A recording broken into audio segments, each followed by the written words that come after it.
Hi, welcome to the review before the review. I haven't set everything up yet. This guy stinks! But I was just thinking, and I really wanted to get this thought out before I actually dive into what works about this film, because ultimately I am positive.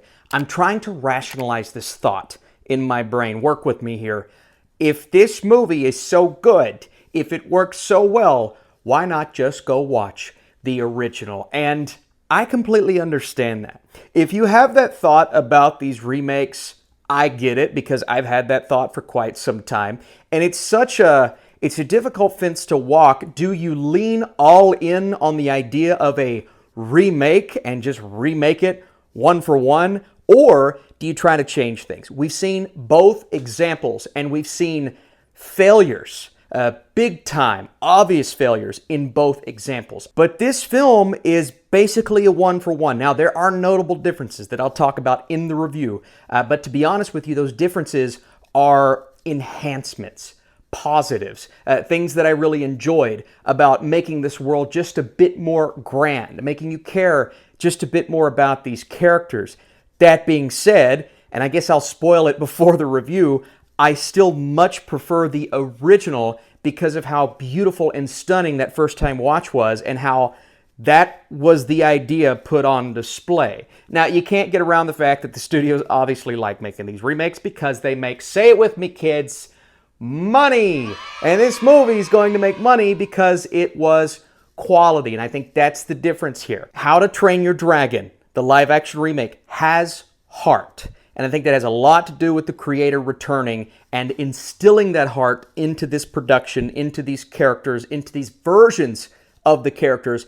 And yes, it's being made to make money, that's obvious, but everyone involved put everything into it that they possibly could. And I truly believe that is the big difference. It's the notable difference, and you can feel it while you're watching it.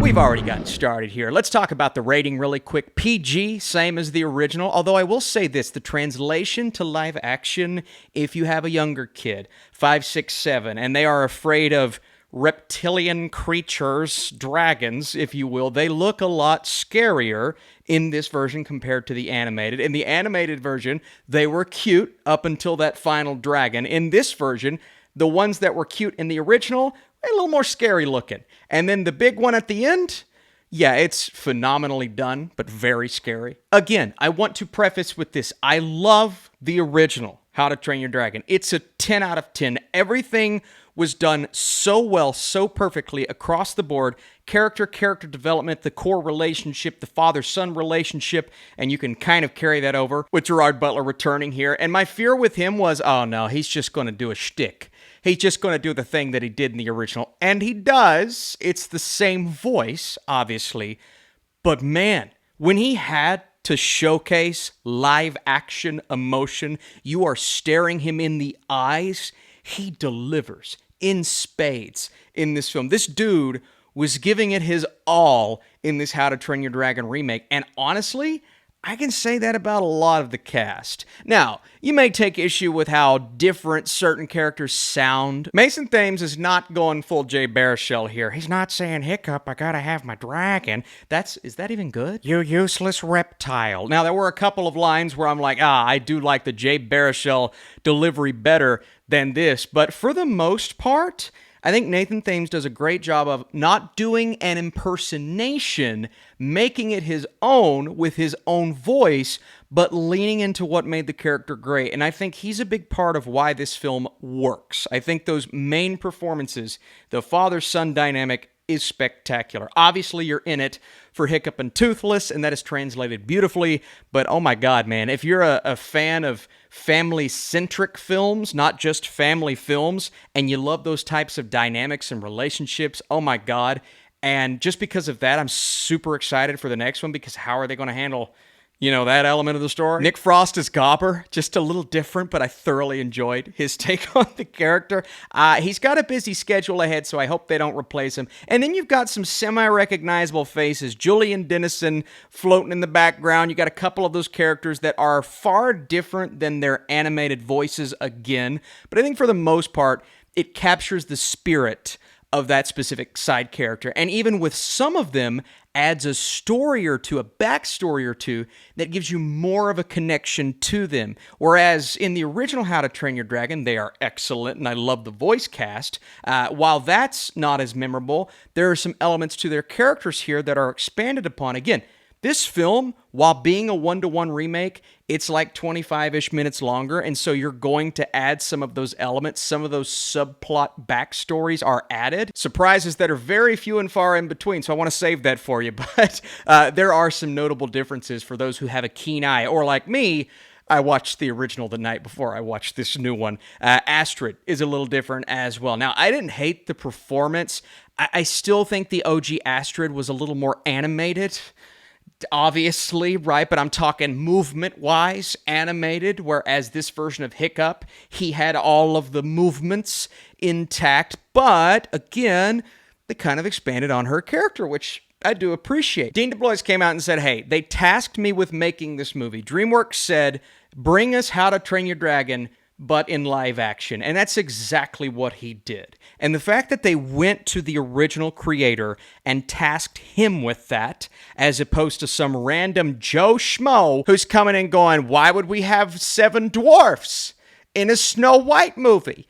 And then the studio's like, oh, that was a bad idea. Let's CGI him instead. It's those types of changes that really frustrate fans. But then you've got some of the hardcore fans who are thinking, why would I want to see a 1-to-1 remake in live action when I can just go watch the original? And that is a fair point, and that's what I was struggling with in the opening of this video. But I think I've decided on this. If you're going to remake an animated film, go get the creator. Go get some of the people that were involved with the original, people who are truly passionate about it. And if you truly want a 1-to-1 remake, this is the way to do it.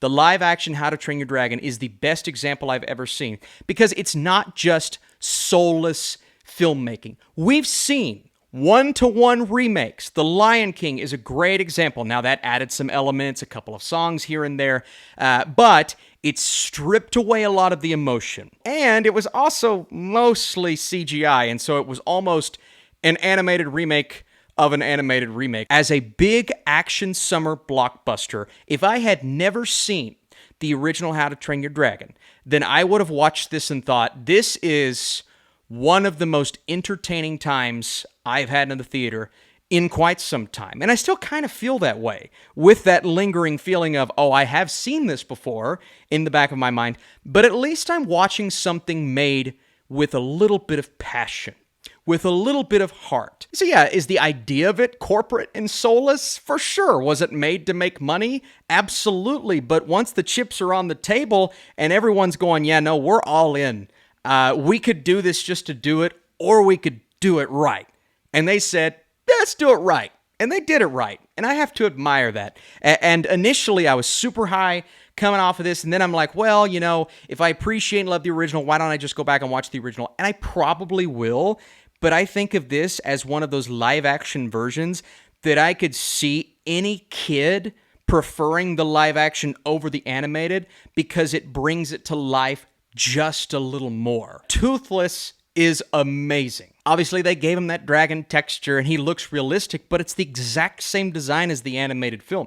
And so he doesn't lose any of that cuteness. A couple of scenes that were a little green screeny, like you can tell they're like some of the Marvel movies. But again, the beasts look amazing. That final battle on the island is absolutely phenomenal. When you see the dragons fighting in the sky, I always thought that would translate well, and it does. The added elements did enhance a few parts of the film. Now, it never takes away from the animated movie. I believe that is a perfectly paced film. I don't believe this version is as perfectly paced. Maybe a couple of those added quips don't land, but there are some ongoing jokes that weren't in the original that were in here, and I'm like, okay, no, that's pretty funny. And it adds a more, I want to say adult element, but it's still a very family-friendly film. But it's Toothless and Hiccup. It's Hiccup and Stoic. Those relationships are wonderful. And all in all, I don't really have anything bad to say about this film on its own, other than some of the CGI moments.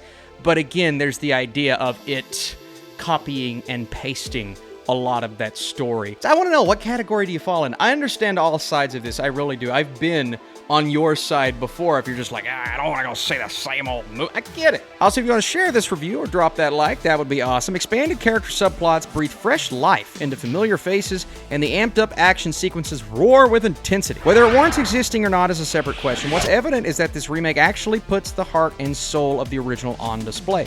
Mason Thames brings Hiccup to life beautifully without overly relying on an impression, and that dynamic with Gerard Butler sticks the landing. The real star, Hiccup's bond with Toothless, a jaw-dropping live-action triumph that outshines every creature feature translation we've ever seen. And I genuinely mean that. This live-action Toothless is so captivating. It's what all of the other live-action remakes need to look at and say, no, we need to just do it like that, with heart, a little bit of soul. All right, thanks for watching. The next one's coming out in 2027. See you then.